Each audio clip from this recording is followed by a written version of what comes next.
फल जिन किया तिस चीत रख, नानक निभही नाल। श्री गुरु ग्रंथ साहिब महाराज जी दी पावन पवित्र हजूरी अंदर जुड़ बैठी गुरु प्यारी साध संगत जी, गुरु बख्शी फतेह नाल सांझ पाओ। वाहिगुरु जी का खालसा, वाहिगुरु जी की फतेह। अज दी इस पवड़ी दे अंदर गुरु जी अपने महान बोलां राही एक सिख दा मार्गदर्शन करते हुए उसनूं परमात्मा दे उत्ते विश्वास दिलाउंदे ने। महाराज कहंदे ने, निर्धन कहो धन तेरो नाम। जेड़ा भी मनुख निर्धन है उहदे वास्ते धन परमेश्वर दा नाम है, क्योंकि निर्धन भी मनुख कई तरीकों नाल हो सकता है। ये जरूरी नहीं जिस दे कोल दुनियावी धन नहीं वही निर्धन है, जिहदे कोल चंगी सेहत नहीं वो भी निर्धन है, जिस दे कोल परमेश्वर दा ज्ञान नहीं, परमेश्वर दी सोझी नहीं, उसनूं बाणी कंगाल गिणदी है। क्योंकि निर्धन मनुख 3-4 प्रकारां नाल है। जदों भी गुरु नानक साहब उदासियां ते गए हन, उन्हां नूं कोई एक प्रकार दे निर्धन नहीं मिले। कई ऐसे मिले ने जिहड़े सेहत करके परेशान सी, घर बहुत कुछ सी, सेहत ठीक नहीं सी। ये शरीर की निर्धनता है। एवें महाराज एक कोड़ी का इलाज करते ने। वो कोड़ी पैसे करके बहुत अमीर है पर सेहत करके बहुत गरीब है।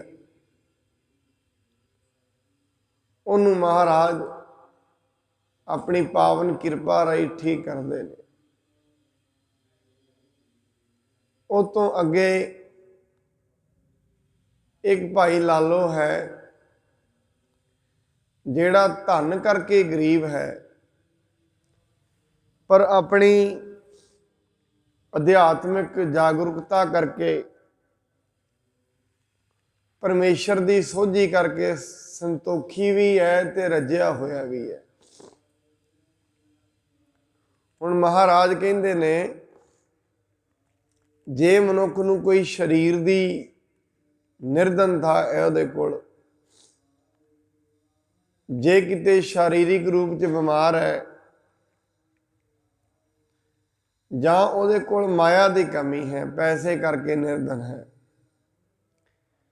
जां फिर अध्यात्मक तौर पर निर्धन है, परमात्मा की सोझी नहीं है, इन्हां तिन्नां ही चीज़ां वास्ते एको ही धन का जिक्र महाराज ने किया है। ये नहीं है जे कोई धन करके कमी है जिहदे कोल उहनूं किते होर जाण की जरूरत है, नहीं। बाणी कहंदी सिर्फ रब का नाम जपे, परमेश्वर की बंदगी करे, वो भी वधना शुरू हो जाएगा। जे किते शरीर ठीक नहीं, कोई शारीरिक बीमारी है, क्योंकि ये पूरी दी पूरी गल महाराज ने ਪੂਰੇ ਸ਼ਬਦ ਵਿੱਚ ਲਿਖੀ ਹੈ। ਮਹਾਰਾਜ ਨੇ ਉੱਥੇ ਇਹ ਵੀ ਲਿਖਿਆ, ਜੇ ਮਾਨਸਿਕ ਤੌਰ ਤੇ ਮਨੁੱਖ ਕੰਗਾਲ ਹੈ, ਉਹਨੂੰ ਵੀ ਜੇ ਪਾਰ ਬ੍ਰਹਮ ਚੇਤੇ ਆ ਜਾਏ, ਉਹਦੇ ਵਾਸਤੇ ਵੀ ਇਹ ਦਵਾਈ ਹੈ। ਜਿਹਨੂੰ ਮਹਾਰਾਜ ਸ਼ਬਦ ਵਿੱਚ ਕਹਿੰਦੇ ਨੇ, ਚਿਤ ਆਵੈ ਉਸ ਪਾਰ ਬ੍ਰਹਮ ਲੱਗੈ ਨਾ ਤਾਤੀ ਵਾਓ। ਇਸ ਸ਼ਬਦ ਦੇ ਵਿੱਚ ਮਹਾਰਾਜ ਜਿੱਥੇ ਸਰੀਰਿਕ ਨਿਰਧਨਤਾ ਦੀ ਗੱਲ ਕਰਦੇ ਨੇ, ਨਾਲ ਦੀ ਨਾਲ ਅਧਿਆਤਮਿਕ ਤੌਰ ਤੇ ਛੁੜਕੇ ਹੋਏ ਮਨੁੱਖ ਦੀ ਗੱਲ ਕਰਦੇ ਨੇ, ਜਿਹਨੂੰ ਕਹਿੰਦੇ ਨੇ ਜਿਸ ਕੋ ਚਿੰਤਾ ਬਹੁਤ ਬਹੁਤ ਦੇਹੀ ਵਿਆਪੈ ਰੋਗ। ਜਿਹਨੂੰ ਚਿੰਤਾ ਬੜੀ ਹੈ ਤੇ ਦੇਹੀ ਰੋਗਾਂ ਨਾਲ ਵਿਆਪੀ ਹੋਈ ਹੈ, ਜੇ ਉਹਨੂੰ ਵੀ ਅੰਤ ਵਿੱਚ ਕਹਿੰਦੇ ਨੇ ਚਿਤ ਆਵੈ ਉਸ ਪਾਰ ਬ੍ਰਹਮ ਲੱਗੈ ਨਾ ਤਾਤੀ ਵਾਓ। ਜਿਹਨੂੰ ਕਹਿੰਦੇ ਨੇ ਸਵਾਰਥ ਸੁਆਓ ਨਾ ਕੋ ਕਰੈ, ਜਾ ਕੋ ਮੁਸ਼ਕਲ ਅਤ ਬਣੈ ਢੋਈ ਕੋਏ ਨਾ ਦੇ। ਲਾਗੂ ਹੋਏ ਦੁਸ਼ਮਣਾ ਸਾਖ ਵੀ ਭੱਜ ਖਲੇ। ਜੇ ਐਸੀ ਵੀ ਕੋਈ ਵਿਪਤਾ ਹੈ, ਜੇ ਕਿਤੇ ਪਰਿਵਾਰਕ ਤੌਰ ਤੇ ਹੀ ਮਨੁੱਖ ਕੰਗਾਲ ਹੋ ਗਿਆ, ਉਹਦੇ ਵਾਸਤੇ ਵੀ ਧਨ ਜਿਹੜਾ ਨਾਮ ਹੈ ਪਰਮੇਸ਼ਰ ਦੀ ਬੰਦਗੀ ਹੈ। ਇਸ ਕਰਕੇ ਨਿਰਧਨ ਮਨੁੱਖ ਇਹ ਨਹੀਂ, ਕਈ ਮਨੁੱਖ ਪੈਸੇ ਕਰਕੇ ਬਹੁਤ ਅਮੀਰ ਨੇ, ਮਾਇਆ ਕਰਕੇ ਬਹੁਤ ਅਮੀਰ ਨੇ, ਦਿਮਾਗ ਕਰਕੇ ਬਹੁਤ ਗਰੀਬ ਨੇ। ਕਈ ਐਸਾ ਹੋ ਸਕਦਾ ਹੈ ਦਿਮਾਗੀ ਤੌਰ ਤੇ ਬੜੇ ਅਮੀਰ ਹੋਣ, ਔਰ ਕਈ ਵਾਰੀ ਉਹ ਸਰੀਰਿਕ ਤਲ ਤੇ ਬੜੇ ਨਿਰਧਨ ਹੁੰਦੇ ਨੇ, ਸਰੀਰ ਠੀਕ ਨਹੀਂ ਰਹਿੰਦਾ। ਇਸ ਕਰਕੇ ਮਹਾਰਾਜ ਕਹਿੰਦੇ ਇਹ ਤਿੰਨੇ ਚੀਜ਼ਾਂ ਹੋ ਸਕਦੀਆਂ ਨੇ। ਇਹਨਾਂ ਤਿੰਨਾਂ ਚੀਜ਼ਾਂ ਦਾ ਇਲਾਜ ਇੱਕ ਨਾਮ ਹੈ। ਆਪ ਜੀ ਕਹੋਗੇ ਵੀ ਐਸਾ ਹੋ ਸਕਦਾ ਕਿਤੇ ਮਾਇਆ ਦੀ ਕਮੀ ਹੋਏ। ਗੁਰੂ ਹਰਗੋਬਿੰਦ ਸਾਹਿਬ ਜੀ ਦੇ ਕੋਲ ਇੱਕ ਵਾਰੀ ਇੱਕ ਚੌਧਰੀ ਆਇਆ, ਆਪਣੇ ਦੋ ਭਤੀਜਿਆਂ ਨੂੰ ਨਾਲ ਲੈ ਕੇ ਆਇਆ ਤੇ ਉਹ ਪੇਟ ਖੜਕਾ ਰਹੇ ਸਨ। ਗੁਰੂ ਸਾਹਿਬ ਜੀ ਪੁੱਛਦੇ ਨੇ, ਚੌਧਰੀ ਇਹ ਪੇਟ ਕਿਉਂ ਖੜਕਾ ਰਹੇ ਨੇ, ਇਹਦਾ ਕੀ ਕਾਰਨ ਹੈ? ਕਹਿੰਦੇ ਮਹਾਰਾਜ ਇਹਨਾਂ ਦਾ ਪਿਤਾ ਚੜ੍ਹਾਈ ਕਰ ਗਿਆ, ਇਹ ਭੁੱਖ ਦੇ ਮਾਰੇ ਪੇਟ ਖੜਕਾ ਰਹੇ ਨੇ। ਪਹਿਲਾਂ ਉਹਨਾਂ ਨੂੰ ਸਮਝਾ ਕੇ ਲਿਆਇਆ ਵੀ ਗੁਰੂ ਸਾਹਮਣੇ ਐਵੇਂ ਕਰਨਾ ਹੈ। ਮਹਾਰਾਜ ਕਹਿੰਦੇ ਫਿਰ ਹੁਣ ਕੀ ਚਾਹੀਦਾ ਹੈ? ਕਹਿੰਦੇ ਸਾਹਿਬ ਜੀ ਸਾਨੂੰ ਇਵੇਂ ਲੱਗਦਾ ਜੇ ਕਿਤੇ ਇਹਨਾਂ ਨੂੰ ਧਨ ਮਿਲ ਜਾਏ, ਇਹ ਅਮੀਰ ਹੋ ਜਾਣਗੇ, ਸਰੀਰ ਇਹਨਾਂ ਦੇ ਠੀਕ ਨੇ। ਮਹਾਰਾਜ ਜੀ ਕਹਿੰਦੇ ਤੂੰ ਚੌਧਰੀ ਹੈ, ਤੂੰ ਵੀ ਇਹਨਾਂ ਨੂੰ ਪਾਲ ਸਕਦਾ ਹੈ, ਤੇਰੇ ਭਰਾ ਦੇ ਬੱਚੇ ਨੇ। ਕਹਿੰਦੇ ਨਹੀਂ ਮਹਾਰਾਜ। ਸਾਹਿਬ ਜੀ ਨੇ ਸਹਿਜ ਸੁਭਾਏ ਬਚਨ ਕੀਤਾ, ਇਹ ਕਿਤੇ ਨਾਮ ਜਪਣ, ਇਹ ਪਾਰ ਉਤਾਰਾ ਇਹਨਾਂ ਦਾ ਹੋ ਜਾਏਗਾ, ਇਹ ਰਾਜੇ ਬਣਨਗੇ। ਹੁਣ ਇਹ ਧਨ ਕਰਕੇ ਕੰਗਾਲ ਨੇ, ਗੁਰੂ ਜੀ ਦੇ ਵਾਰ ਨਾਲ ਰਾਜੇ ਬਣੇ। ਹੁਣ ਐਸੇ ਭਗਤਾਂ ਦਾ ਜ਼ਿਕਰ ਆਉਂਦਾ ਹੈ, ਭਗਤ ਧਰੂ ਹੈ। ਧਰੂ ਦੇ ਕੋਲ ਇੱਕੋ ਕਮੀ ਹੈ, ਸਰੀਰ ਠੀਕ ਹੈ, ਮਾਨਸਿਕ ਅਵਸਥਾ ਵੀ ਠੀਕ ਹੈ, ਧਨ ਦੀ ਕਮੀ ਹੈ। ਹੁਣ ਜਿਹੜੀ ਇਹ ਧਨ ਦੀ ਕਮੀ ਹੈ, ਉਹਦੇ ਵਾਸਤੇ ਵੀ ਨਾਮ ਧਨ ਹੈ। ਆਪਣੀ ਮਾਤਾ ਨੂੰ ਪੁੱਛਦਾ ਹੈ, ਕਹਿੰਦੇ ਮਾਤਾ ਇਹ ਦੱਸ ਮੈਨੂੰ ਧਨ ਕਿਵੇਂ ਕਮਾਇਆ ਜਾਂਦਾ ਹੈ, ਧਨ ਨੂੰ ਪਾਉਣ ਦਾ ਤਰੀਕਾ ਕੀ ਹੈ? ਮੈਂ ਨਿਰਧਨ ਹਾਂ ਪੈਸੇ ਕਰਕੇ।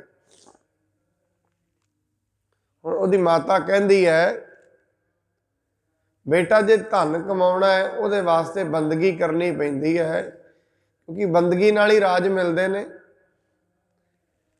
ਕਿਉਂਕਿ ਸਾਧ ਸੰਗਤ, ਜਿਹੜੇ ਮਨੁੱਖ ਜਦੋਂ ਜਨਮ ਲੈਂਦਾ ਹੈ ਮਨੁੱਖ, ਉਹਦੀ ਮਰਜ਼ੀ ਨਹੀਂ ਹੁੰਦੀ ਉਹਨੇ ਕਿਹੜੇ ਘਰ 'ਚ ਜਨਮ ਲੈਣਾ ਹੈ। ਇਕੱਠੇ ਦੋ ਬੱਚੇ ਜਨਮ ਲੈਂਦੇ ਨੇ ਆਪਸ ਦੇ ਵਿੱਚ, ਗਵਾਂਢ ਵਿੱਚ। ਇੱਕ ਐਸੇ ਘਰ 'ਚ ਲੈਂਦਾ ਜਿੱਥੇ ਕੁਝ ਵੀ ਨਹੀਂ ਖਾਣ ਨੂੰ, ਇੱਕ ਨਾਲ ਦੇ ਘਰ 'ਚ ਲੈਂਦਾ ਜਿੱਥੇ ਬਹੁਤ ਕੁਝ ਹੈ ਖਾਣ ਨੂੰ। ਚੀਜ਼ਾਂ ਦੋ ਨੇ। ਇਹਦਾ ਮਤਲਬ ਹੈ ਉਹਦੇ ਕੋਈ ਪਿਛਲੀ ਪ੍ਰਾਲਬਧ ਹੈ, ਉਹਦੇ ਕੋਈ ਕਰਮ ਨਹੀਂ। ਇੱਕ ਜਿਉਂਦਾ ਹੀ ਗਰੀਬ ਹੈ, ਇੱਕ ਜਿਉਂਦਾ ਹੀ ਅਮੀਰ ਹੈ। ਇੱਕ ਜਨਮ ਲੈਂਦਾ ਹੀ ਗਰੀਬ ਹੈ, ਇੱਕ ਜਨਮ ਲੈਂਦਾ ਹੀ ਅਮੀਰ ਹੈ, ਧਨ ਕਰਕੇ। ਇਵੇਂ ਹੀ ਦੋ ਬੱਚੇ ਜਨਮ ਲੈਂਦੇ ਨੇ, ਇੱਕ ਜੰਮਦਾ ਹੀ ਠੀਕ ਹੈ, ਸਰੀਰ ਨੂੰ ਕੋਈ ਰੋਗ ਨਹੀਂ, ਇੱਕ ਜਨਮਦਾ ਹੀ ਪੀੜਿਤ ਹੈ ਰੋਗ ਨਾਲ। ਇਹ ਵੀ ਉਹਦੇ ਕਰਮ ਨੇ। ਇਸ ਕਰਕੇ ਮਨੁੱਖ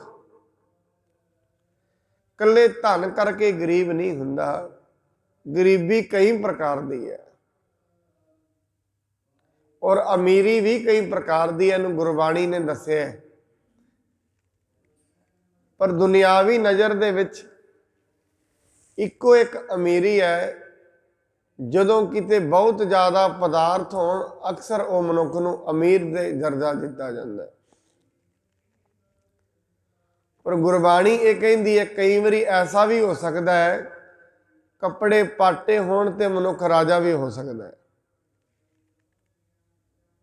ਹੁਣ ਆਪ ਜੀ ਕਹੋਗੇ ਕੱਪੜਿਆਂ ਪਾਟਿਆਂ ਵਾਲਾ ਰਾਜਾ ਕਿਵੇਂ? ਇਹਨੂੰ ਗੁਰਬਾਣੀ ਨੇ ਬਿਆਨ ਕੀਤਾ ਹੈ। ਕਿਉਂਕਿ ਜਿੰਨੇ ਵੀ ਭਗਤ ਹੋਏ ਨੇ, ਸਿਰਫ ਭਗਤ ਪੀਪਾ ਜੀ ਨੂੰ ਛੱਡ ਕੇ ਕੋਈ ਬਹੁਤੇ ਅਮੀਰ ਨਹੀਂ ਸਨ ਪੈਸੇ ਕਰਕੇ। ਜਿੰਨੇ ਭਗਤਾਂ ਦੀ ਬਾਣੀ ਅਸੀਂ ਗੁਰੂ ਗ੍ਰੰਥ ਸਾਹਿਬ ਮਹਾਰਾਜ 'ਚ ਦਰਸ਼ਨ ਕਰਦੇ ਹਾਂ, ਜਿਨ੍ਹਾਂ ਤੋਂ ਲੋਕ ਅੱਜ ਧਨ ਦੀ ਮੰਗ ਕਰਦੇ ਨੇ, ਉਹ ਆਪ ਧਨ ਦੇ ਤੌਰ ਤੇ ਅਮੀਰ ਨਹੀਂ ਸੀ। ਸ਼੍ਰੀ ਗੁਰੂ ਰਾਮਦਾਸ ਜੀ ਮਹਾਰਾਜ ਜਦੋਂ ਜਨਮ ਦੇ ਵਿੱਚ ਸੀ, ਜਦੋਂ ਕੋਈ 5-6 ਸਾਲ ਦੇ ਸਨ, ਘੁੰਗਣੀਆਂ ਵੇਚਣੀਆਂ ਪਈਆਂ। ਕੋਈ ਜਨਮ ਤੋਂ ਅਮੀਰ ਨਹੀਂ ਹਨ। ਭਗਤ ਧਰੂ ਨੇ ਆਪਣੀ ਮਾਤਾ ਨੂੰ ਇਹ ਬਚਨ ਪੁੱਛ ਲਿਆ। ਹੁਣ ਮਾਤਾ ਨੇ ਕਿਹਾ, ਬੇਟਾ ਰਾਜ ਕਰਮਾਂ ਦੇ ਨੇ, ਤੇ ਜਿਹੜੇ ਕਰਮ ਨੇ ਉਹ ਬੰਦਗੀ ਨਾਲ ਬਣਦੇ ਨੇ, ਸੰਸਕਾਰ ਬਣਦੇ ਨੇ, ਸੰਸਕਾਰਾਂ ਤੋਂ ਸਾਰਾ ਕੁਝ ਚੱਲਦਾ ਅੱਗੇ। ਜਿਹੜੇ ਕਰਮ ਨੇ ਉਹ ਬੰਦਗੀ ਨਾਲ ਬਣਦੇ ਨੇ। ਉਹਨੇ ਇਹੀ ਸਵਾਲ ਪੁੱਛਿਆ, ਕਿਸ ਕਾਰਨ ਤੇ ਰਾਜ ਮਿਲੈ, ਸ਼ਤਰੂ ਤੇ ਸਭ ਹੋਵਣ ਮੀਤਾ। ਉਸ ਦੀ ਮਾਤਾ ਨੇ ਉਦੋਂ ਹੀ ਫਾਰਮੂਲਾ ਦੱਸ ਦਿੱਤਾ। ਔਰ ਐਸਾ ਭਗਤ ਧਰੂ ਹੈ ਜਿਨ੍ਹਾਂ ਨੇ ਉਹ ਫਾਰਮੂਲਾ ਨਾਲੋਂ ਨਾਲ ਲਾਗੂ ਵੀ ਕਰ ਲਿਆ। ਤਰੀਕਾ ਉਹਦੀ ਮਾਤਾ ਨੇ ਦੱਸ ਦਿੱਤਾ, ਲਾਗੂ ਭਗਤ ਧਰੂ ਨੇ ਨਾਲੋਂ ਨਾਲ ਕਰ ਲਿਆ। ਔਰ ਬੜੀ ਵਾਰੀ ਐਸਾ ਹੁੰਦਾ ਹੈ, ਮਨੁੱਖ ਕੋਲ ਤਰੀਕਾ ਤੇ ਹੁੰਦਾ ਹੈ, ਲਾਗੂ ਲੇਟ ਕਰਦਾ ਹੈ। ਭਗਤ ਧਰੂ ਆਪਣੇ ਘਰੋਂ ਤੁਰਿਆ। ਆਪਾਂ ਪਹਿਲਾਂ ਵੀ ਇਹ ਸਾਖੀ ਸੁਣੀ ਹੈ। ਤੁਰਦਿਆਂ ਹੀ ਨਾਰਦ ਮੁਨ ਉਪਦੇਸਿਆ। ਨਾਰਦ ਮੁਨ ਨੇ ਵੀ ਉਹਨੂੰ ਕਿਹਾ ਵੀ ਤੂੰ ਨਾਮ ਜਪ।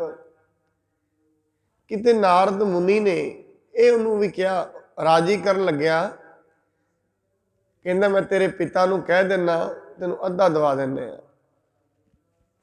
ਖੁਸ਼ ਹੋ ਗਿਆ। ਕਹਿੰਦਾ ਇੰਨੀ ਪਾਵਰ ਹੈ ਨਾਮ ਵਿੱਚ, ਹਜੇ ਮੈਂ ਬੰਦਗੀ ਕਰਨ ਦੀ ਸੋਚੀ ਹੈ। ਕਿਉਂਕਿ ਸ਼ੁਭ ਕਰਮ ਦਾ ਕਰਨ ਦਾ ਸੋਚ ਲਏ ਮਨੁੱਖ, ਕਰਮ ਨਾਲ ਹੀ ਬਣ ਜਾਂਦੇ ਨੇ। ਆਪਾਂ ਕੱਲ ਵੀ ਇੱਕ ਕਥਾ ਵਿੱਚ ਸ਼ਰਵਣ ਕਰ ਰਹੇ ਸੀ। ਕਈ ਵਾਰੀ ਐਸਾ ਹੁੰਦਾ ਹੈ, ਮਨੁੱਖ ਬਹੁਤ ਕੁਝ ਅਰਪਣ ਕਰਨਾ ਚਾਹੁੰਦਾ ਹੈ, ਗੁਰੂ ਦੇ ਅਰਥ, ਧਰਮ ਦੇ ਅਰਥ ਬਹੁਤ ਕੁਝ ਦੇਣਾ ਚਾਹੁੰਦਾ ਹੈ, ਪਰ ਉਹਦੇ ਕੋਲ ਪੈਸਾ ਨਹੀਂ ਹੁੰਦਾ। ਕਈ ਵਾਰੀ ਐਸਾ ਹੁੰਦਾ ਹੈ। ਕਈ ਵਾਰੀ ਬਹੁਤ ਕੁਝ ਹੁੰਦਾ ਹੈ, ਨਾ ਹੁੰਦਿਆਂ ਵੀ ਉਹ ਦੇਣਾ ਨਹੀਂ ਚਾਹੁੰਦਾ। ਔਰ ਕਈ ਵਾਰੀ ਮਨੁੱਖ ਇੱਕ ਹੋਰ ਤਰੀਕਾ ਵੀ ਅਪਣਾਉਂਦਾ ਹੈ। ਉਹ ਕਹਿੰਦਾ ਰੱਬਾ ਕਿਤੇ ਮੈਨੂੰ ਇੰਨਾ ਪੈਸਾ ਦੇ ਦੇ, ਫਿਰ ਮੈਂ ਤੈਨੂੰ ਇੰਨਾ ਮੈਂ ਦੇ ਦੇਵਾਂਗਾ। ਪਰਮਾਤਮਾ ਨੇ ਐਸੀ ਸ਼ਰਤ ਕਿਉਂ ਲਾਉਣੀ? ਉਹਦੇ ਕੋਲ ਤੇ ਹੈਗਾ ਹੀ ਹੈ, ਉਹਦਾ ਹੀ ਲੈ ਕੇ ਉਹਨੂੰ ਕੀ ਦੇਣਾ? ਉਹਦੇ ਕੋਲ ਤੇ ਪਹਿਲੇ ਬਹੁਤ ਹੈ। ਲੈਣਾ ਵੀ ਉਹਦੇ ਕੋਲ ਹੈ, ਫਿਰ ਉਹਨੂੰ ਹੀ ਦੇਣਾ ਹੈ। ਫਿਰ ਉਹ ਸਾਰਾ ਉਹਨੂੰ ਕਿਉਂ ਦੇ? ਆਪਣੇ ਕੋਲ ਹੀ ਰੱਖ ਲੈ।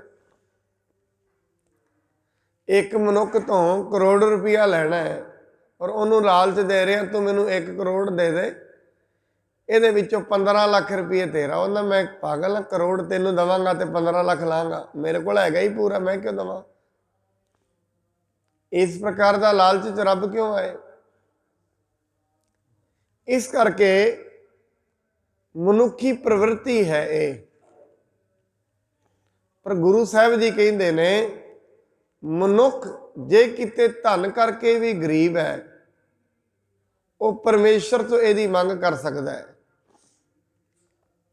इस करके भगत ध्रुव शरीर करके ठीक ने, जदों हजे भगत नहीं बने ध्रुव ने, बालक ध्रुव कहते ने भाई गुरदास जी, शरीर करके ठीक ने, मन करके भी ठीक ने, धन करके गरीब भी है। हुण धन चाहिए है, ਇਹਦਾ फिर इको एक उपाय है जिहड़ा महाराज धन तेरो नाम। परमात्मा जी जिहड़ा तेरा नाम है वो धन बन जाता है उन्हां वास्ते। गुरु रामदास जी महाराज जो भाई जेठा ने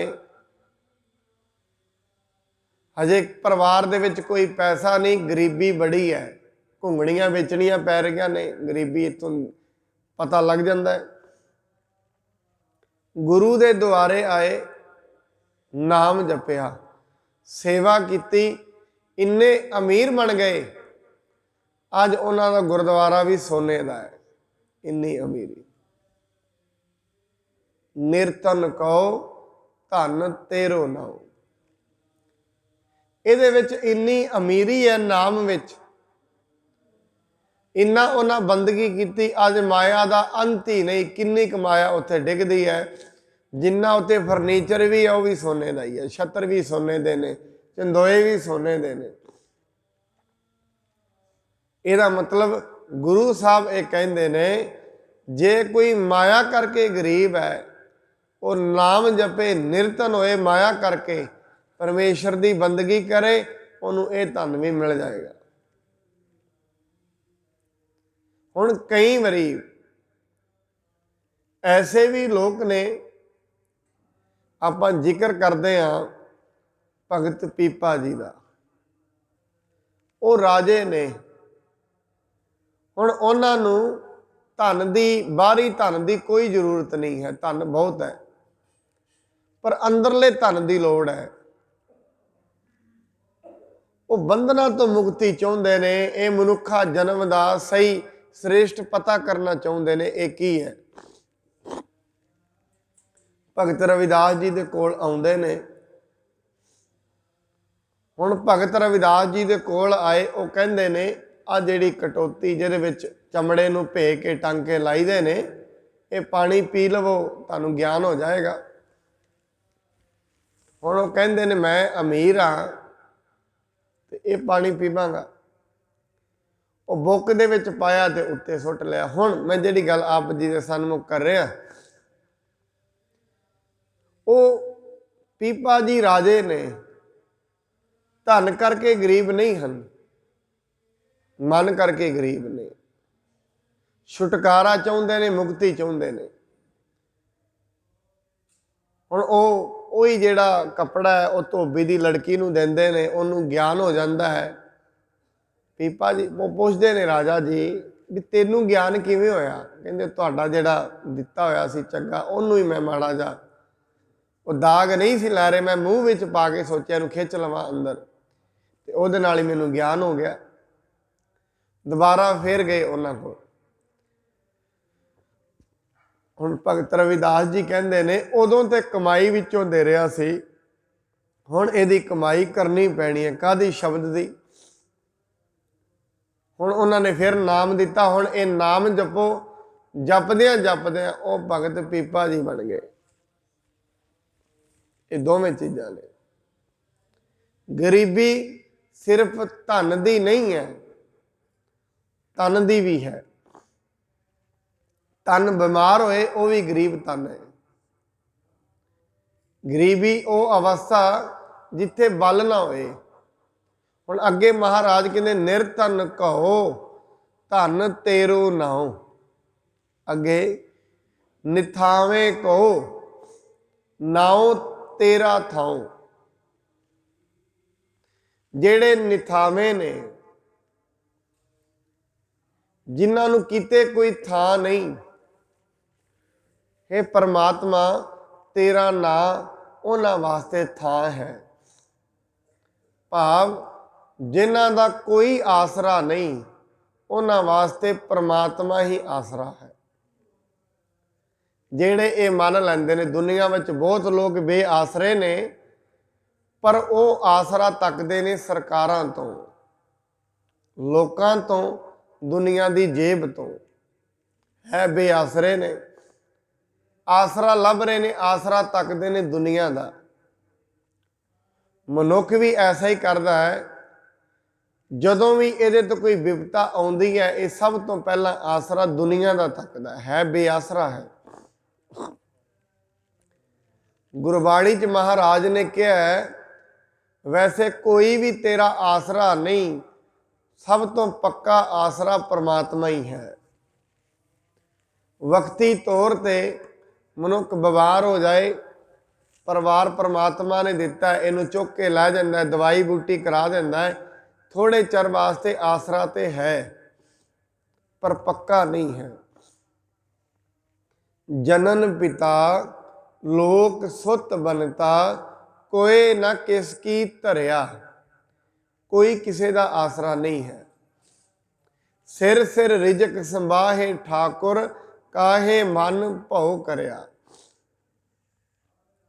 ਇਸ ਕਰਕੇ ਮਹਾਰਾਜ ਇਹ ਕਹਿੰਦੇ ਨੇ, ਜਿਹੜੇ ਲੋਕ ਆਪਣੇ ਆਪ ਨੂੰ ਨਿਥਾਵਾਂ ਸਮਝਣ, ਉਹ ਸਿਰਫ ਪਰਮੇਸ਼ਰ ਦੀ ਬੰਦਗੀ, ਪਰਮੇਸ਼ਰ ਦੀ ਆਸਰਾ ਉਹਨਾਂ ਵਾਸਤੇ ਥਾਂ ਬਣ ਜਾਂਦਾ ਹੈ।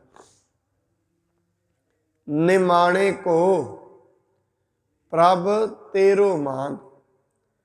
ਜਿਹੜੇ ਨਿਮਾਣੇ ਨੇ, ਜਿਨ੍ਹਾਂ ਨੂੰ ਦੁਨੀਆ ਵਿੱਚ ਕੋਈ ਮਾਣ ਨਹੀਂ, हे परमात्मा तेरा नाम ਉਹਨਾਂ ਵਾਸਤੇ ਮਾਣ ਹੈ। ਭਾਵ ਉਹਨਾਂ ਦਾ ਮਾਣ ਕਰਾ ਦਿੰਦਾ ਹੈ ਦੁਨੀਆ ਵਿੱਚ। ਬਾਣੀ ਤੇ ਕਹਿੰਦੀ ਹੈ, ਤਿਨ ਕੀ ਸੋਭਾ ਜੁਗ ਜੁਗ ਹੋਈ। ਭਗਤ ਰਵਿਦਾਸ ਜੀ ਨੇ ਦੁਨੀਆ ਵਿੱਚ ਕੋਈ ਮਾਣ ਨਹੀਂ। ਬਾਣੀ ਦੇ ਵਿੱਚੋਂ ਕਹਿੰਦੇ ਨੇ, ਇਹ ਪੰਡਿਆ ਮੋਕੋ ਡੇਢ ਕਹਿਦਾ ਹੈ। ਉਹ ਆਪ ਬਾਣੀ 'ਚ ਲਿਖਦੇ ਨੇ, ਇਹ ਮੈਨੂੰ ਨੀਵੀਂ ਜਾਤ ਦਾ ਕਹਿੰਦੇ ਨੇ। ਇਹਦਾ ਮਤਲਬ ਇਹ ਹੈ, ਉਹ ਇਹ ਦਰਸਾ ਰਹੇ ਨੇ, हे परमात्मा ਮੇਰਾ ਸਮਾਜਿਕ ਤੌਰ ਤੇ ਕੋਈ ਮਾਣ ਤਾਣ ਨਹੀਂ ਹੈ, ਇੱਜ਼ਤ ਨਹੀਂ ਹੈ, ਪਰ ਨਾਮ ਜਪਦੇ ਨੇ ਰੋਜ਼। ਭਾਈ ਗੁਰਦਾਸ ਜੀ ਲਿਖਦੇ ਨੇ, ਗੁਰਬਾਣੀ ਵਿੱਚ ਵੀ ਸ਼ਬਦ ਆਉਂਦਾ ਹੈ, ਰਵਿਦਾਸ ਢਵੰਤਾ ਢੋਰ ਨੀਤ। ਉਹਨਾਂ ਦਾ ਕੰਮ ਸੀ ਮਰੇ ਹੋਏ ਪਸ਼ੂਆਂ ਨੂੰ ਲਿਆਉਣਾ। ਪਰ ਕਿਰਤ ਕੈਸੀ ਹੈ ਸਾਰੀ ਦੁਨੀਆ ਕੋ। ਹੁਣ ਜਿਹਦੀ ਐਸੀ ਕਿਰਤ ਹੋਏ, ਉਹਨੂੰ ਕੌਣ ਮੰਨ ਦੇਗਾ? ਉਹ ਤੋਂ ਸਾਰੇ ਦੂਰ ਹੀ ਭੱਜਦੇ ਨੇ। ਨਿਮਾਣੇ ਨੇ, ਨਿਮਾਣੇ ਕਉ ਪ੍ਰਭ ਤੇਰੋ ਮਾਨ। ਪਰ ਨਾਲ ਨਾਲ ਬੰਦਗੀ ਕਰਦੇ ਰਹੇ। ਅੱਜ ਭਗਤ ਰਵਿਦਾਸ ਨੂੰ ਮੱਥੇ ਟੇਕੀ ਜਾਂਦੇ ਨੇ, ਦੁਨੀਆ ਮੱਥੇ ਟੇਕਦੀ ਹੈ, ਪ੍ਰਮਾਣ ਤੇ ਕੋਈ ਨਹੀਂ। ਨਾਮ ਜਪਦਿਆਂ ਜਪਦਿਆਂ ਨਿਮਾਣੇ ਹੋ ਗਏ, ਅੰਦਰ ਹੰਕਾਰ ਖਤਮ ਹੋ ਗਿਆ। ਸਿਰਫ ਇੱਕ ਪਰਮੇਸ਼ਰ ਦਾ ਮਾਣ ਰਹਿ ਗਿਆ, ਦੁਨੀਆ ਦੇ ਸਾਰੇ ਆਸਰੇ ਹੀ ਖਤਮ ਹੋ ਜਾਏ। ਉਹਨੂੰ ਕਹਿੰਦੇ ਨੇ ਇਹ ਨਿਮਾਣਾ ਹੈ। ਜਿਹੜਾ ਨਿਮਾਣਾ ਹੁੰਦਾ ਹੈ, ਉਹ ਨਤਾਣਾ ਵੀ ਹੁੰਦਾ ਹੈ, ਉਹਦੇ ਕੋਲ ਤਾਣ ਵੀ ਕੋਈ ਨਹੀਂ। ਨਿਮਾਨੇ ਕਹੋ ਪ੍ਰਭ ਤੇਰੋ ਮਾਨ। हे परमात्मा जी, भगत नामदेव जी ने कोई बहुते अमीर नहीं ते निमाणे ने शुद्र शुद्र कह के जात अभिमानी पंडितां ने चुक के मंदिर चों बाहर धक्का मारिया। कोई मान नहीं, समाजिक तौर से कोई जात पात नहीं, पर परमात्मा ने उन्हां दा मान रखिया। जेड़े निमाणे ने उन्हां दा मान परमात्मा है। हर जीओ निमाणिया तू मान। परमात्मा दे दर ते परमात्मा बाही उन्हां दी फड़दा है जेड़े किसे दा मान तकदे ही नहीं। जिन्हां नूं किसे दा मान नहीं हुंदा, उन्हां नूं परमात्मा दा मान हुंदा है, उन्हां नूं परमात्मा दा आसरा हुंदा है, उन्हां नूं परमात्मा दा जोर हुंदा है। ਜਿਨ੍ਹਾਂ ਨੂੰ ਹਜੇ ਕਿਸੇ ਹੋਰ ਦਾ ਜ਼ੋਰ ਹੈ, ਜਿਹੜੇ ਮਨੁੱਖ ਨੂੰ ਉਹਦੀ ਫਿਰ ਬਾਂਹ ਪਰਮਾਤਮਾ ਨਹੀਂ ਫੜਦਾ। ਇਹਦੇ ਸਾਖਸ਼ਾਤ ਪ੍ਰਮਾਣ ਨੇ। ਜਦੋਂ ਤਾਈਂ ਮਨੁੱਖ ਨੂੰ ਕੋਈ ਹੋਰ ਆਸਰੇ ਨੇ, ਉਦੋਂ ਤਾਈਂ ਪਰਮਾਤਮਾ ਉਹਦਾ ਆਸਰਾ ਨਹੀਂ ਹੈ। ਜਿਵੇਂ ਅਸੀਂ ਵੇਖਦੇ ਹਾਂ, ਆਪਣੇ ਕੋਲ ਮਹਾਭਾਰਤ ਹੋਈ ਹੈ, ਦ੍ਰੋਪਦੀ ਨੂੰ ਆਸਰਾ ਹੈ ਆਪਣੇ ਪਤੀ ਦਾ, ਆਪਣੇ ਪਤੀਆਂ ਦਾ ਤੇ ਗੁਰੂਦੇਵਾਂ ਦਾ। ਜਦੋਂ ਦੋਵਾਂ ਨੇ ਬਾਂਹ ਛੱਡ ਦਿੱਤੀ, ਫਿਰ ਤੀਜਾ ਆਸਰਾ ਪਰਮਾਤਮਾ ਬਣਿਆ, ਉਹ ਸਹਾਈ ਵੀ ਹੋਇਆ। ਇਹ ਅਸੀਂ ਵੇਖਦੇ ਹਾਂ। ਜਿਨ੍ਹਾਂ ਦਾ ਕੋਈ ਮਾਣ ਨਹੀਂ, ਜਿਨ੍ਹਾਂ ਨੂੰ ਦੁਨਿਆਵੀ ਤੌਰ ਤੇ ਕਿਸੇ ਦਾ ਆਸਰਾ ਨਹੀਂ, ਉਹਨਾਂ ਦਾ ਫਿਰ ਆਸਰਾ ਪਰਮਾਤਮਾ ਬਣ ਕੇ ਉਹ ਨਿਆਸਰਿਆਂ ਦਾ ਆਸਰਾ ਹੈ। ਉਹਦਾ ਇਹ ਬਿਰਧ ਹੈ। ਔਰ ਸਾਧ ਸੰਗਤ, ਜਿਹੜਾ ਮਨੁੱਖ ਦੁਨਿਆਵੀ ਆਸਰੇ ਛੱਡਦਾ ਹੈ, ਜਿਹਦੇ ਸਾਰੇ ਆਸਰੇ ਭੱਜ ਜਾਂਦੇ ਨੇ, ਉਹਦੀ ਜਿਹੜੀ ਅਰਦਾਸ ਵੀ ਹੈ ਉਹ ਬੜੀ ਭਿੱਜੀ ਹੋਈ ਹੁੰਦੀ ਹੈ।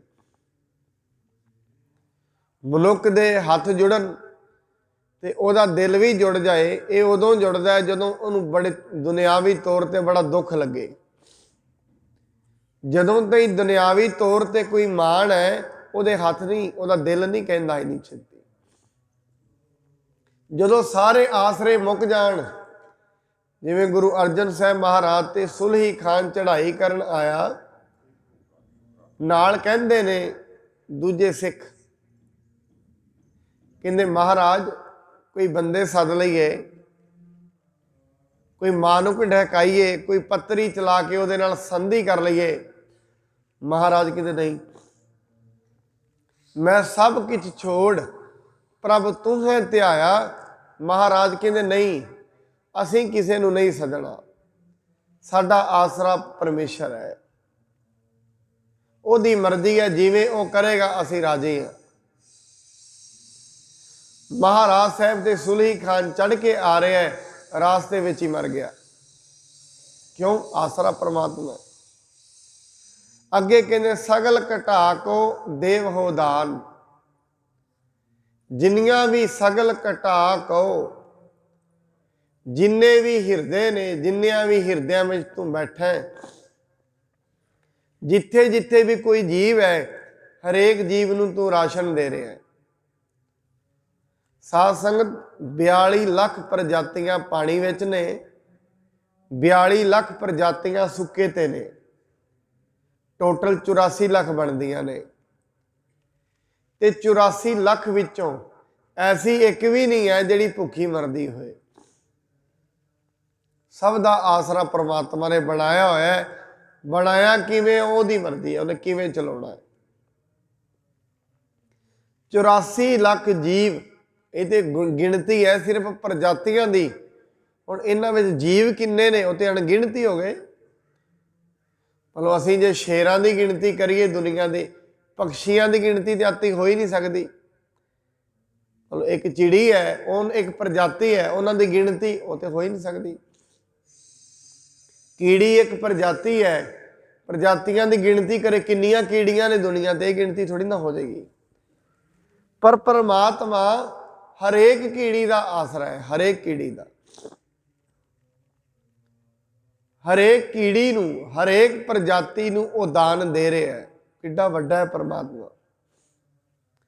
ਮਨੁੱਖ ਵਾਸਤੇ 4 ਜੀਅ ਪਾਲਣੇ ਔਖੇ ਨੇ, ਪਰ ਉਹਨੇ ਕਿੰਨੀ ਦੁਨੀਆ ਨੂੰ ਪਾਲ ਰਿਹਾ। ਸਗਲ ਘਟਾ ਕੋ ਦੇਵ ਹੋ ਦਾਨ, ਕਰਨ ਕਰਾਵਨ ਹਾਰ ਸੁਆਮੀ, ਸਗਲ ਘਟਾ ਕੇ ਅੰਤਰਜਾਮੀ। ਪਰਮਾਤਮਾ ਜਿਹੜਾ ਹੈ ਉਹ ਕਰਨ ਕਾਰਨ ਹੈ। ਦੁਨੀਆ ਤੇ ਕੋਈ ਵੀ ਐਸੀ ਚੀਜ਼ ਨਹੀਂ ਹੈ ਜਿਹੜੀ ਉਹਦੀ ਮਰਜ਼ੀ ਤੋਂ ਬਿਨਾਂ ਹੋ ਰਹੀ ਹੋਏ। ਇੱਥੇ ਜੇ ਕਿਸੇ ਨੂੰ ਕੁਝ ਮਿਲ ਰਿਹਾ ਉਹਦੀ ਮਰਜ਼ੀ ਹੈ, ਜੇ ਕਿਸੇ ਤੋਂ ਕੋਈ ਖੋਇਆ ਵੀ ਜਾ ਰਿਹਾ ਉਹਦੀ ਮਰਜ਼ੀ ਹੈ, ਉਹਦੀ ਮਰਜ਼ੀ ਤੋਂ ਬਾਹਰ ਨਹੀਂ ਹੈ।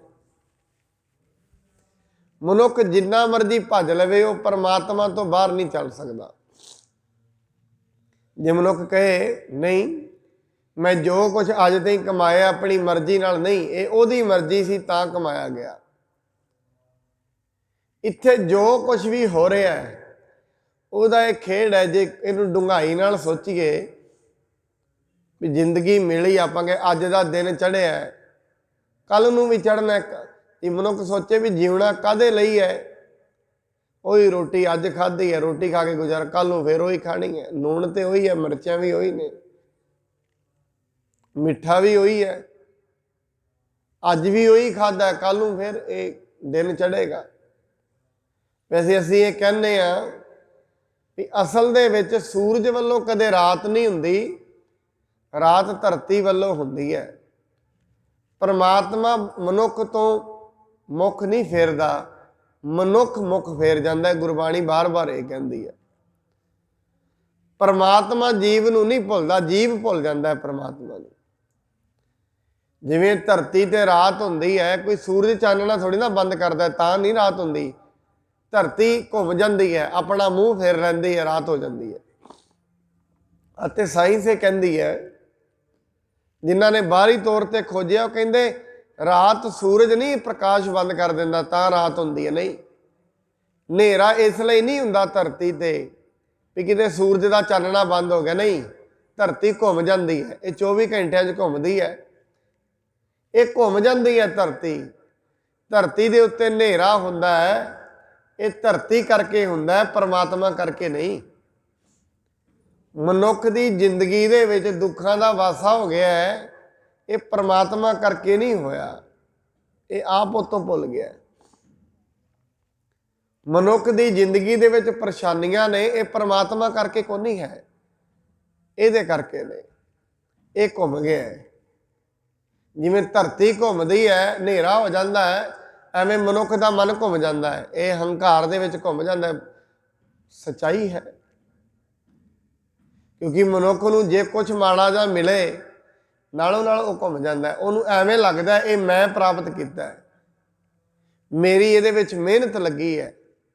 ਪਰ ਬਾਣੀ ਕਹਿੰਦੀ ਨਹੀਂ, ਜਿੰਨੇ ਵੀ ਇੱਥੇ ਜੀਵ ਨੇ ਇਹ ਉਹਦੀ ਖੇਡ ਹੈ। ਉਹਨੇ ਖੇਡ ਆਵਣ ਜਾਣ ਇੱਕ ਖੇਲ ਬਣਾਇਆ। ਕੋਈ ਆ ਰਿਹਾ, ਕੋਈ ਜਾ ਰਿਹਾ, ਇੱਕ ਉਹਨੇ ਖੇਡ ਬਣਾਇਆ ਧਰਤੀ। ਇਸ ਕਰਕੇ ਖੇਡ ਨੂੰ ਕੋਈ ਸੀਰੀਅਸ ਨਹੀਂ ਲੈਂਦਾ ਹੁੰਦਾ। ਮਨੁੱਖ ਕੰਮਾਂ ਨੂੰ ਸੀਰੀਅਸ ਲੈਂਦੇ ਨੇ, ਖੇਡਾਂ ਵਿੱਚ ਕੌਣ ਸੀਰੀਅਸ ਹੁੰਦਾ ਹੈ। ਖੇਡ ਤੇ ਖੇਡੀ ਤਾਂ ਜਾਂਦੀ ਹੈ ਵੀ ਦਿਮਾਗ ਕਿਤੇ ਰਿਲੈਕਸ ਹੋ ਜਾਏ ਪਰੇਸ਼ਾਨੀ ਤੋਂ। ਬਾਣੀ ਕਹਿੰਦੀ ਇਹ ਦੁਨੀਆ ਇੱਕ ਖੇਡ ਹੈ, ਇਹਨੂੰ ਸੀਰੀਅਸ ਨਾ ਲੈ। ਇਹ ਖਿਡਾ ਕੋਈ ਹੋਰ ਰਿਹਾ ਹੈ, ਪਿੱਛੇ ਕੋਈ ਹੋਰ ਬੈਠਾ ਹੈ। ਜਿਵੇਂ ਜਿਹੜਾ ਬਾਜੀਗਰ ਹੈ ਨਾ, ਬਾਜੀਗਰ ਜੈਸੇ ਬਾਜੀ ਪਾਈ। ਜਿਵੇਂ ਅਸੀਂ ਸ਼ਤਰੰਜ ਦਾ ਖੇਡ ਖੇਡਦੇ ਹਾਂ, ਸ਼ਤਰੰਜ ਦੇ ਵਿੱਚ ਇਹ ਡਿਸਾਈਡ ਹੁੰਦਾ ਹੈ ਘੋੜੇ ਨੇ ਕਿੰਨੀ ਛਾਲ ਮਾਰ ਸਕਦਾ, ਕਿਹੜੀ ਕਿਹੜੀ ਸਾਈਡ ਜਾ ਸਕਦਾ। ਉੱਥੇ ਰਾਜਾ ਦਾ ਵੀ ਲਿਖਿਆ ਵੀ ਰਾਜਾ ਇੰਨੀ ਦੂਰ ਤੇ, ਉਹਦੇ ਗੇਮ ਦੇ ਰੂਲ ਨੇ। ਇੱਕ ਪਿਆਦਾ ਕਿੰਨੀ ਦੂਰ ਤੇ ਮਾਰ ਕਰ ਸਕਦਾ, ਕਿੰਨਾ ਲੰਮਾ ਚੱਲ ਸਕਦਾ, ਇਹ ਵੀ ਸ਼ਤਰੰਜ ਦੀ ਬਾਜੀ ਵਿੱਚ ਹੁੰਦਾ ਹੈ। ਇਵੇਂ ਜਿਵੇਂ ਉਹ ਬਾਜੀ ਹੈ ਸ਼ਤਰੰਜ ਦੀ, ਐਵੇਂ ਪਰਮਾਤਮਾ ਨੇ ਹਰੇਕ ਮਨੁੱਖ ਦੇ ਚੱਲੇ ਹੋਏ ਕਦਮ ਵੀ ਨਿਸ਼ਚਿਤ ਕੀਤੇ ਨੇ। ਇੱਕ ਮਨੁੱਖ ਕਿੰਨੇ ਕਦਮ ਚੱਲ ਸਕਦਾ, ਕਿੰਨਾ ਸਾਹ ਇਹਦੇ ਚੱਲਣਗੇ, ਸਭ ਕੁਝ ਪ੍ਰੀ ਪਲਾਨ ਹੈ ਇੱਥੇ। ਕਿਹਨੂੰ ਕੀ ਮਿਲਣਾ। ਤਾਂ ਹੀ ਮਹਾਰਾਜ ਕਹਿੰਦੇ ਨੇ ਦੁੱਖਾਂ ਤੋਂ ਨਿਰਵਿਰਤੀ ਦਾ ਇੱਕ ਹੀ ਸਾਧਨ ਹੈ ਬਸ। ਉਹ ਕੀ ਹੈ? ਹੁਕਮ ਰਜ਼ਾਈ ਚੱਲਣਾ, ਨਾਨਕ ਲਿਖਿਆ ਨਾ। ਜੋ ਕਿਛ ਕਰੈ ਸੋ ਭਲਾ ਕਰ ਮਾਨੀਐ। ਜੋ ਕੁਛ ਉਹ ਕਰ ਰਿਹਾ ਉਹਨੂੰ ਭਲਾ ਕਰਕੇ ਮੰਨਣਾ, ਬਸ ਇਹੀ ਮਨੁੱਖ ਦੇ ਕੋਲ ਹੈ, ਹੋਰ ਕੁਛ ਨਹੀਂ। ਜੇ ਮਨੁੱਖ ਕੇ ਮੈਂ ਆਪਣੇ ਜ਼ੋਰ ਦੇ ਨਾਲ ਕੁਛ ਕਰ ਲਵਾਂਗਾ, ਨਹੀਂ ਹੁੰਦਾ।